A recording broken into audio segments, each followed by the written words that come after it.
नमस्कार दोस्तों, welcome to regional IAS. PGT TGT political science के लिए हमारी सीरीज़ चल रही है जिसमें हम ऑलरेडी लेक्चर शुरू कर चुके हैं। 2 लेक्चर हमारे कंप्लीट हो गए हैं। ये आज हमारा तीसरा लेक्चर होगा। तो पिछले 2 लेक्चर में हमने वेस्टर्न पॉलिटिकल थॉट का बैकग्राउंड समझा था और फिर उसके बाद हमने वेस्टर्न फिलोसोफर प्लेटो के बारे में डिटेल में डिस्कस किया था। प्लेटो के जो गुरु थे सोक्रेटिस, उनके बारे में डिस्कस किया था और किस तरह से सोक्रेटिस के मर जाने के बाद सोक्रेटिस की थ्योरी पर प्लेटो ने आगे काम किया, उनको आगे बढ़ाया, वो भी समझा था। और प्लेटो की जो डिफरेंट थ्योरीज थी, प्लेटो की जो थ्योरी ऑफ आइडिया थी, थ्योरी ऑफ नॉलेज थी, theory of education, philosopher king, ये सारी हमने डिस्कस की थी। तो अगर आप नए हैं और इस लेक्चर को पहली बार देख रहे हैं तो डिटेल में अच्छे से समझने के लिए आप फर्स्ट और सेकंड लेक्चर आप प्लेलिस्ट में जाके देख सकते हैं। आज हमारा थर्ड लेक्चर होगा क्योंकि हम प्लेटो के बारे में पूरा कंप्लीट कर चुके हैं। प्लेटो हमारा कंप्लीट हो चुका है 2 लेक्चर में। तो आज हम प्लेटो के ऊपर जो MCQ हैं, जो प्लेटो पर आधारित MCQ हैं, जो आपके एग्ज़ाम में पूछे जाते हैं, वो आज हम डिस्कस करेंगे। क्योंकि थ्योरी के साथ साथ प्रैक्टिस के लिए MCQ भी ज़रूरी हैं। क्योंकि आप PGT TGT एग्ज़ाम के लिए हैं, UGC नेट के लिए हैं, तो वहाँ पे MCQ फॉर्म में क्वेश्चंस पूछे जाते हैं। तो आपको पता होना चाहिए कि टॉपिक कंप्लीट हो जाने के बाद उस टॉपिक पर कैसे कैसे क्वेश्चन बन सकते हैं। ठीक है, तो चलिए, मैं Prempal Singh regional IAS YouTube channel में आपका स्वागत करता हूं। इस लेक्चर को हम शुरुआत करते हैं। पहला जो प्रश्न है आपके सामने वो है, प्लेटो वाज बॉर्न 427 से 8 BC and dead at the age of. Question का सीधा मतलब ये है कि प्लेटो का जन्म तो 427 BC में हुआ, लेकिन प्लेटो की मृत्यु किस उम्र पे हुई थी। मतलब जब प्लेटो की डेथ हुई थी तो प्लेटो का जो एज था, प्लेटो की जो उम्र थी, वो कितनी थी। ए ऑप्शन 80 साल, B option 76 year, C option 74 year और D option none of these. तो याद रखना, इसका सही आंसर है ए, 80 ईयर्स। प्लेटो जब मृत्यु को प्राप्त हुआ, प्लेटो की जब मौत हुई, तब उसकी उम्र 80 साल थी। ठीक है।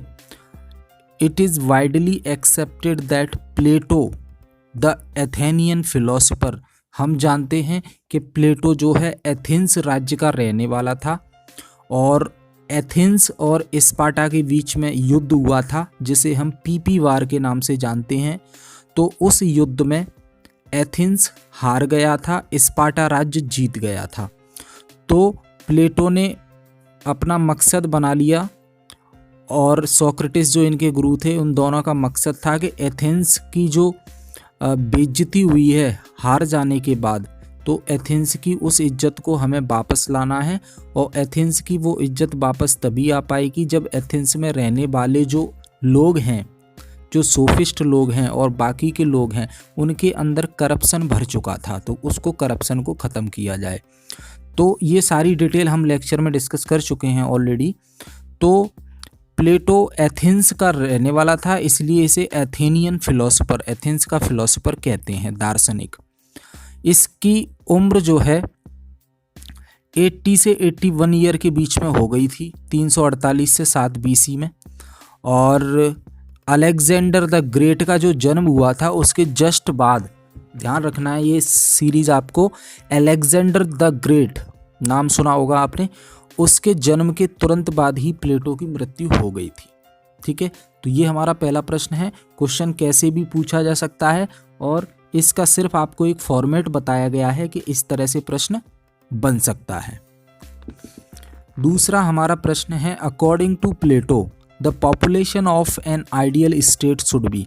हम जानते हैं कि प्लेटो जो है एथेंस राज्य को एक आदर्श राज्य बनाना चाहता था, आइडियल स्टेट बनाना चाहता था। आइडियल स्टेट क्यों बनाना चाहता था? क्योंकि एथेंस के लोगों में करप्शन और एथेंस करप्ट हो चुका था, इसलिए वो स्पार्टा से भी हार गया था। तो एथेंस के जो रहने वाले सोक्रेटिस और प्लेटो थे, इन्होंने ठाना था, इन्होंने अपने एथेंस राज्य को फिर से खड़ा करने की कोशिश की और खड़ा करने की जिम्मेदारी ली और खड़ा करने का दृढ़ संकल्प किया। और वो एथेंस को द्वारा से आइडियल स्टेट मतलब एक आदर्श राज्य बनाना चाहते थे, जिसमें सबको न्याय मिले और सबके लिए बराबर के अधिकार हों, करप्शन बिल्कुल ना हो। तो यहाँ प्रश्न ये पूछा गया है कि प्लेटो के अनुसार जो आइडियल स्टेट होनी चाहिए उसमें कितनी जनसंख्या होनी चाहिए प्लेटो के अनुसार। ध्यान रखिएगा, यहाँ हमारा कोई अपने विचार नहीं चल रहे हैं, हम प्लेटो डिस्कस कर रहे हैं। प्लेटो ने जो कहा वो हम डिस्कस कर रहे हैं, उसी पर आधारित प्रश्न पूछे जाएंगे। तो according to Plato the population of an ideal state should be, Plato के अनुसार आदर्श राज्य की जनसंख्या कितनी होनी चाहिए। ए ऑप्शन है 5040, बी ऑप्शन है 50-400, सी ऑप्शन है 540 मतलब, और डी ऑप्शन है नन ऑफ द दीज। तो सी ऑप्शन 50040, बी ऑप्शन 50400 और ए ऑप्शन 5040। तो सही आंसर है इसका ए 5040, 5040। इन द लॉज, प्लेटो की एक बुक थी लॉज, प्लेटो की रिपब्लिक भी बुक थी, तो प्लेटो की एक किताब थी द लॉज नाम से।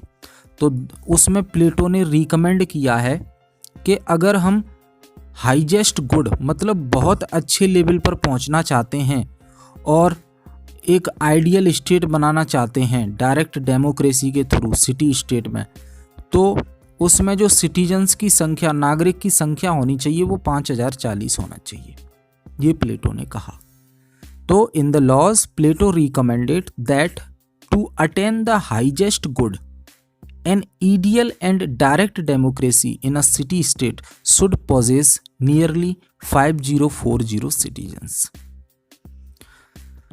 अगला प्रश्न है the turning point in the life of Plato came in the year 399 BC when he was of 24 years, 26 years, 28 years और none of these।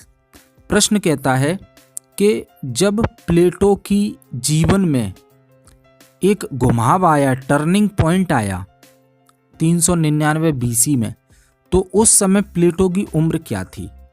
A option है 24 साल, बी ऑप्शन है 26 साल, सी ऑप्शन है 28 साल और डी ऑप्शन है इनमें से कोई नहीं। तो सही जवाब है इसका सी ऑप्शन, 28 वर्ष के थे प्लेटो जब उनकी लाइफ में ये टर्निंग पॉइंट आया। Plato was 28 years old when Socrates was put to death। प्लेटो की लाइफ में टर्निंग पॉइंट कब आया, जब उसने अपने गुरु सुकरात की मृत्यु को सामने से देखा। सुकरात को जहर का प्याला दे दिया गया था और उसने ये सारी चीज़ें सामने देखी थी। उस समय से प्लेटो की लाइफ बिल्कुल चेंज हो गई और उसमें बदलाव आया। Plato was 28 years old when Socrates was put to death। Plato fell in with a wandering philosopher by the name of Socrates, of whom you may have heard, who encouraged his student to challenge conventional wisdom to the point that he was finally executed in 399 BC for corrupting the youth। प्लेटो सबको ये समझाता रहा कि उसके गुरु के ऊपर ये इल्ज़ाम लगा दिया कि वो नौजवानों को भड़का रहा है और इसी के चलते उसे सज़ा दी गई और 399 में उनकी मृत्यु हो गई, मार दिया गया उनको। This Plato would say was a major turning point in his life. तो ये जो घटना थी इसकी वजह से प्लेटो के जीवन में एक टर्निंग पॉइंट आया। And he fled Athens to avoid a similar fate by association. He bound up in Sicily where he joined an order of Pythagoreans, something along the line of celibate math mystics, whose fixation with numbers would inspire the cosmology Plato would become famous for। अगला प्रश्न है प्लेटो was born in. प्लेटो का जन्म कब हुआ, 430 BC में, 428 BC में, 387 BC में और नन ऑफ दीज। इसका सही जवाब है बी, 428 BC में प्लेटो का जन्म हुआ।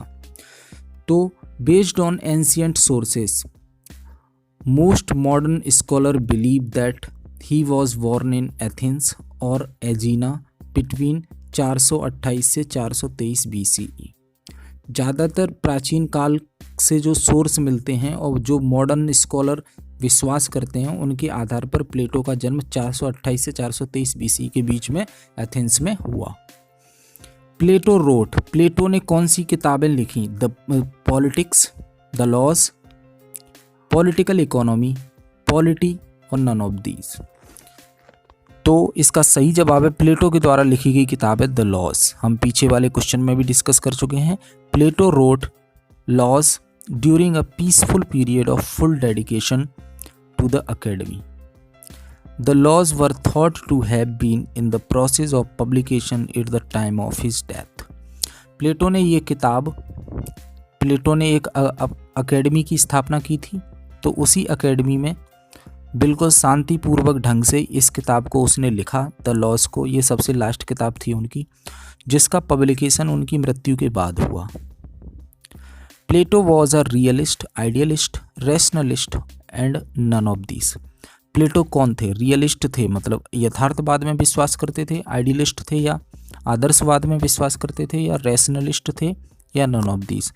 तो प्लेटो को हम जानते हैं, प्लेटो को फादर ऑफ पॉलिटिकल फिलॉसफी कहा जाता है और वो आइडिया पर ज़्यादा विश्वास करते थे। थ्योरी ऑफ आइडिया हम पिछले लेक्चर में डिस्कस कर चुके हैं, आप उसको सुनेंगे, देखेंगे, पढ़ेंगे तो आपको आइडिया हो जाएगा। प्लेटो आइडिया पर ज़्यादा विश्वास करते थे। वो कहते थे आइडिया परमानेंट होता है, आइडिया कभी ख़त्म नहीं होता। और उन्होंने वर्ल्ड को जो है दो भागों में बांट दिया था, दो कैटेगरी में।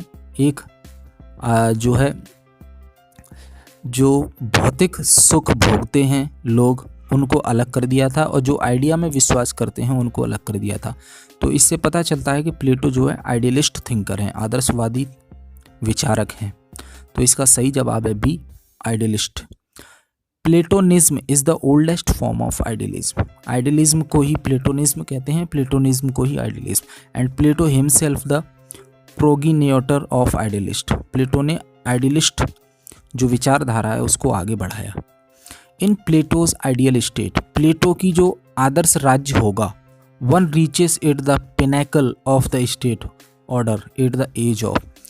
प्लेटो जो आदर्श राज्य बनाना चाहता था, जो प्लेटो आइडियल स्टेट बनाना चाहता था, उसमें जो सबसे टॉप की पोजीशन पर जो बैठेगा, जिसे हम प्लेटो की भाषा में फिलोसोफर किंग कहते हैं, दार्शनिक राजा या दार्शनिक शासक, तो वो किस उम्र पे बैठेगा? मतलब प्लेटो के अनुसार प्लेटो की आइडियल स्टेट में जो टॉप लेवल पर व्यक्ति होगा, जो कौन होगा? राजा, जिसे प्लेटो फिलोसोफर किंग कहता है, दार्शनिक शासक कहता है। उसकी उम्र कितनी होगी मिनिमम? किस उम्र तक वो बैठेगा कुर्सी पे? तो 35 साल, 40 साल, सी 50 साल, डी नन ऑफ दिस। हम जानते हैं प्लेटो की, हमने एक थ्योरी पीछे डिस्कस की थी पिछले लेक्चर में, theory of education. Theory of education, शिक्षा का सिद्धांत। तो उसमें प्लेटो ने बताया है कि किस तरह से बच्चे से शिक्षा शुरू होगी और किस लेवल तक जाएगी। तो ध्यान रखिए, हमने उसमें डिस्कस किया था कि 35 साल तक तो शिक्षा ही हासिल करेंगे व्यक्ति, और 35 साल के बाद 15 साल तक वो प्रैक्टिकल लर्निंग के लिए खुले घूमेंगे और अपनी जो परेशानी है उनका खुद सामना करेंगे, वो उनसे सीखेंगे। तो 35 साल तो एजुकेशन के हो गए इनके, 35 साल तक वो पढ़ाई करेंगे, उसके बाद 15 साल बाहर रहेंगे, तो 35 और 15 50, उसके बाद ही फिलोसोफर किंग बन पाएंगे। तो 50 इसका सही जवाब है सी। In Plato's ideal state, at the age of 50, those with real ability reach the pinnacle of state order. They join the group of guardian class. They rule according to their own intelligence and training and must not be compelled to conform to set of outdated and inferior laws. Guardian class का मतलब क्या है? Plato ने guardian class किसको कहा है? Guardian class के अंदर आएंगे रूलर और सोल्जर, और तीसरी जो क्लास बचती है वो आएगी प्रोड्यूसर क्लास, मजदूर लोग। ये हम सब डिस्कस कर चुके हैं, पिछले लेक्चर आप देख लीजिएगा। The author of the book statesman is, statesman जो किताब है उसके ऑथर कौन है? किसने लिखा है स्टेट्समैन बुक को? एरिस्टोटल, मैकियावेली, प्लेटो और नन ऑफ दिस। तो सही जवाब है प्लेटो। तो एरिस्टोटल ने तो द पॉलिटिक्स लिखी थी, मैकियावेली ने जो है प्रिंस लिखी थी, और प्लेटो ने लिखी थी स्टेट्समैन। प्लेटो ने स्टेट्समैन के अलावा द रिपब्लिक और द लॉज भी लिखी थी, और ये तीसरी स्टेट्समैन। तो द रिपब्लिक पहले आई थी बुक, उसके बाद द स्टेट्समैन आई थी, और तीसरी बुक उन्होंने लिखी थी अकेडमी जब वो चला रहे थे तो लिखी थी उन्होंने किताब द लॉज, जिसका प्रकाशन जो है उनकी मृत्यु के बाद हुआ था। ठीक है, तो इसका सही जवाब है स्टेटमैन किताब किसने लिखी है? प्लेटो ने। The Statesman also known by its Latin title Politicus is a Socratic dialogue written by Plato. The author of the book the Laws was, तो द लॉज किताब के ऑथर कौन है हम डिस्कस कर चुके हैं अभी, Homer, Plato, Solon, none of these. तो प्लेटो सही जवाब है इसका। The Laws Plato's longest dialogue has for centuries been recognized as the most comprehensive exposition of the practical consequences of his philosophy, a necessary corrective to the more visionary and utopian republic।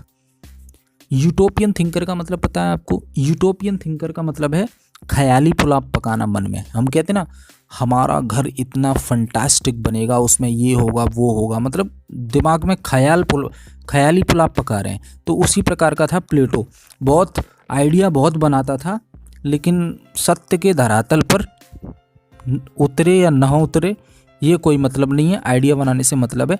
हाँ, उसके बाद प्लेटो का जो चेला था Aristotle, वो थोड़ा सा प्रैक्टिकल अप्रोच रखता था, वो हम आगे डिस्कस करेंगे अगले लेक्चर में। अभी ये एमसीक्यू करते हैं हम प्लेटो के ऊपर, फिर हम एरिस्टोटल शुरू करेंगे, फिर एरिस्टोटल कंप्लीट करने के बाद फिर उसके एमसीक्यू करेंगे। ठीक है। Plato is called the father of the idealist theory of the state because, हम जानते हैं प्लेटो को आइडियलिस्ट थ्योरी, आदर्शवादी सिद्धांत का फादर कहा जाता है। तो क्यों कहा जाता है? ए ऑप्शन है he prescribed the ideals of city state, उसने सिटी स्टेट के आइडिया को प्रिस्क्राइब किया है। B option his theory was based not on what human nature is but on what it ought to be. दूसरा option है इसकी theory किस पर आधारित थी कि ह्यूमन नेचर क्या है, इसी पर नहीं, इसके साथ साथ क्या होनी चाहिए, व्हाट ऑट टू बी, क्या होनी चाहिए भविष्य में। हम जानते हैं यूटोपियन थिंकर है प्लेटो, ख्याली पुलाव ज़्यादा पकाता है। तो आज क्या सिचुएशन है यथार्थ में, उससे कोई मतलब नहीं है, लेकिन भविष्य में होनी कैसे चाहिए उसका मतलब है इसको। क्योंकि एथेंस की स्थिति आज क्या है वो तो नहीं देख रहा है, लेकिन एथेंस को मुझे ऐसा बनाना है, तो ये भविष्य की सोच रहा है। तो यही इसका आंसर है B, father of idealist theory. क्यों कहते हैं? क्योंकि वो सिर्फ ये नहीं सोचता है कि ह्यूमन नेचर क्या है, वो ये सोचता है कि क्या होना चाहिए, भविष्य में ज़्यादा सोचता है। Name the ancient philosopher who wrote the Republic. The Republic किताब, ऐसे प्राचीन दार्शनिक का नाम बताइए जिसने द रिपब्लिक किताब लिखी हो। तो सही जवाब इसका प्लेटो है, क्योंकि प्लेटो ने द रिपब्लिक, स्टेट्समैन और द लॉज तीनों किताबें लिखी थी। इन किताब पे बहुत बार प्रश्न पूछे जाते हैं, इसलिए शामिल किए गए हैं प्रश्न, आपको याद रखना है। अगला प्रश्न है हमारा, after years of travel and study Plato founded the Academy in. Plato ने कई साल तक इधर उधर घूमने के बाद और स्टडी करने के बाद लास्ट में आकर अपनी अकेडमी की स्थापना की, जिसका नाम अकेडमी था। तो कब की थी वो अकेडमी की स्थापना? ए ऑप्शन है 357 बीसी में, बी ऑप्शन है 367 बीसी में, सी ऑप्शन है 377 बीसी में, डी ऑप्शन है 387 बीसी में। तो इसका सही जवाब है डी, 387 बीसी में प्लेटो ने अपनी खुद की अकेडमी की स्थापना की थी। और ये उस समय का एक माना हुआ हायर एजुकेशन लर्निंग के लिए एक यूनिवर्सिटी टाइप का था, समझ रहे हैं। और इसी अकेडमी में रहते रहते, हमने पीछे वाले सवाल में डिस्कस किया था, इसी अकेडमी को चलाते चलाते साथ साथ उसने द लॉज किताब लिखी थी, वहीं शांतिपूर्वक बैठकर। और अकेडमी में प्लेटो के जो शिष्य थे एरिस्टोटल, वो भी पढ़ते थे। ठीक है। Who was the mentor of Plato? Plato को सिखाने वाला व्यक्ति कौन था? तो सुकरात, प्लेटो का गुरु। तो प्लेटो का मेंटर कौन था? सोक्रेटिस, सी, सुकरात। अब अगला प्रश्न है आपका, ब्लैंक स्पेस है, ये भरना है आपको ऑप्शन देख के। Plato, Aristotle, Socrates, none of these. तो was a classical Greek philosopher, mathematician, writer of philosophical dialogue and founder of the Academy in Athens, the first institution of higher learning in the western world. कौन था? Plato. इसमें आएगा Plato was a classical Greek philosopher, mathematician, writer of philosophical dialogue and founder of the Academy in Athens. तो Plato जो है classical Greek philosopher था, क्योंकि Greek philosopher इसलिए कहते हैं क्योंकि ये ग्रीक से, ग्रीस जो देश है उससे बिलोंग करता है। मैथमेटिशियन, गणितज्ञ भी था ये, और जो इसकी किताबें होती थी वो डायलॉग की फॉर्म में होती थी। मतलब कि अगर एक डिसीजन इसे लेना होता था तो उसके बारे में कई लोगों से पूछता था और फिर कई लोगों की आंसर अपने साथ लेके फिर फाइनल डिसीजन लेता था कि अब कौन सा सही है। तो क्वेश्चन आंसर की फॉर्मेट में होती थी इसकी हर किताब। द रिपब्लिक भी क्वेश्चन आंसर की फॉर्मेट में लिखी गई है, तो उसे हम डायलॉग की फॉर्म कहते हैं। तो ये जो अकेडमी की स्थापना की थी प्लेटो ने, वो उस समय हायर लर्निंग के लिए वेस्टर्न वर्ल्ड में एक इंस्टीट्यूशन था माना हुआ। तो ध्यान रखिएगा, प्लेटो इसका सही जवाब है। Who was the student of Plato? अभी हमने बात की प्लेटो के गुरु कौन थे, मेंटर, सोक्रेटिस। अब बात करते हैं प्लेटो के स्टूडेंट कौन थे। तो एरिस्टोटल प्लेटो के शिष्य थे। इसका सही जवाब है who was the student of Plato. तो आंसर इज बी, एरिस्टोटल, अरस्तु। अगला प्रश्न है who was the teacher of Plato? Plato के टीचर कौन थे? वही सोक्रेटिस, जो गुरु थे वही टीचर है। तो who was the teacher of Plato? तो द आंसर इज सोक्रेटिस, सुकरात। इसमें कंफ्यूज नहीं होना है, आपको याद रखना है। Plato's writings mostly take the form of. Plato की जो राइटिंग्स थी, मतलब प्लेटो ने जो किताबें लिखी थी वो किस फॉर्म में लिखी थी? In which knowledge is revealed as two character ask and answer question of each other. Question answer की फॉर्मेट में थी। तो ध्यान रखिएगा, ए इसका सही जवाब है, डायलॉग्स की फॉर्म में। तो डायलॉग्स अब हम ब्लैंक स्पेस में फिल करके देखते हैं। Plato's writing mostly take the form of dialogues in which knowledge is revealed as two characters ask and answer. पूछो और बताओ, पूछो और बताओ, क्वेश्चन ऑफ ईच अदर। तो ये आंसर हो जाएगा इसका dialogues. What was name of Plato's father? Plato के पिताजी का नाम क्या था? तो प्लेटो के पिताजी का नाम एरिस्टॉन, पैरिक्शन, नोफोन और नन ऑफ दीज। तो प्लेटो के पिताजी का नाम याद रखना है आपको, एरिस्टॉन। ये पीजीटी टीजीटी में पूछ लिए जाते हैं। ये इतना इजी क्वेश्चन नेट में नहीं आएगा, पीजीटी टीजीटी में तो पूछ लिया जाता है। ठीक है, याद रखना है आपको। What was name of Plato's father? Ariston. ये ऑप्शन सही है इसका। What was name of Plato's mother? Plato की मदर का नाम क्या है? पिताजी का नाम तो एरिस्टॉन हो गया, प्लेटो की मदर का नाम है बी, पैरिक्शन। पैरिक्शन नाम है प्लेटो की माता का। अगला प्रश्न है Plato the man and his work book was written by. एक किताब है Plato the man and his work. वो किताब किसने लिखी है प्लेटो की, प्लेटो के ऊपर? ए ऑप्शन है ए टेलर, बी ऑप्शन है पॉल सोरे, सी ऑप्शन है जेकोब, डी ऑप्शन है वेलेस्टोस। तो सही जवाब है इसका ए टेलर ने ये किताब लिखी है जिसका नाम है Plato the man and his work. ठीक है, याद रखना है आपको। What is the subject of Plato's the Symposium? एक प्लेटो की किताब है सिम्पोजियम, उस किताब का सब्जेक्ट क्या है? तो उस किताब का सब्जेक्ट ए वॉर मतलब युद्ध, बी लव मतलब प्यार, सी डेथ मतलब मृत्यु, डी जस्टिस मतलब न्याय। तो ध्यान रखना है आपको, द सिम्पोजियम जो किताब थी प्लेटो की, उसका जो सब्जेक्ट था वो था लव, प्यार, प्रेम। What is the subject of Plato's The Symposium? Answer is V, love. Which of Plato's works describe the trial of Socrates and Socrates' defense against charges that he was corrupting the youth of Athens? प्लेटो की कौन सी किताब में ये describe किया गया है कि प्लेटो को सज़ा दी गई, डेथ सेंटेंस दिया गया, सज़ा दी गई मृत्यु की? क्यों दी गई? क्या बताया गया उसको सज़ा देने के लिए? कि आप जो है एथेंस राज्य के नौजवानों को भड़का रहे हो, इसलिए आपको मौत दी जा रही है। तो ऐसा किस किताब में, प्लेटो की किताब में प्लेटो ने जिक्र किया है अपने गुरु सुकरात की मृत्यु का जिक्र, कि कैसे हुई उनकी मृत्यु और क्यों हुई?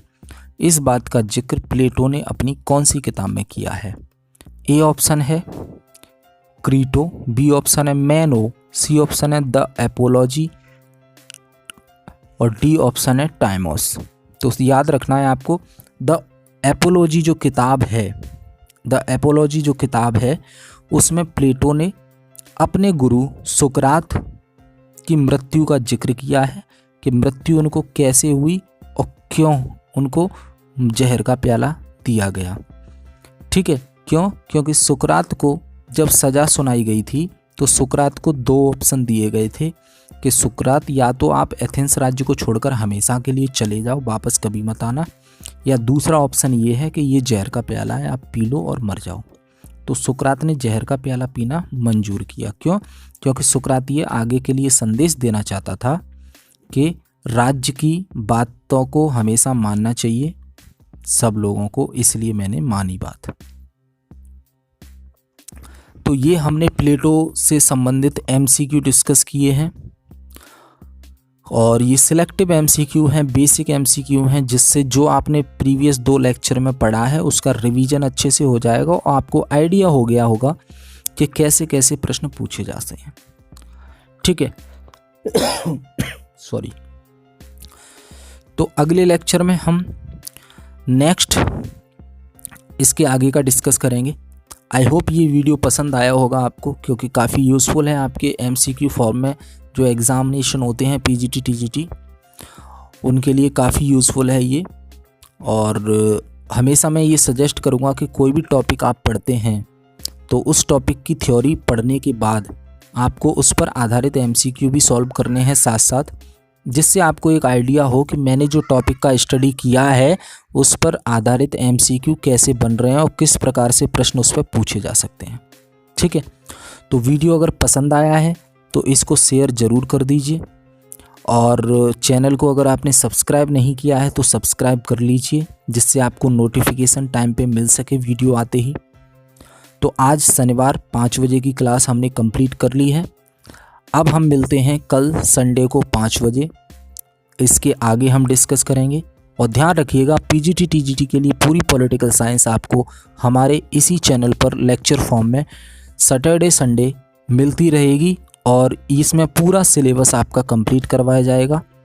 तो जुड़े रहिए हमसे और साथ ही साथ अपनी स्टडी करते रहिए। Best of luck for your exam. और हमसे जुड़ने के लिए थैंक यू वेरी मच। तो इस वीडियो को मैं यहीं समाप्त करता हूँ। Thank you.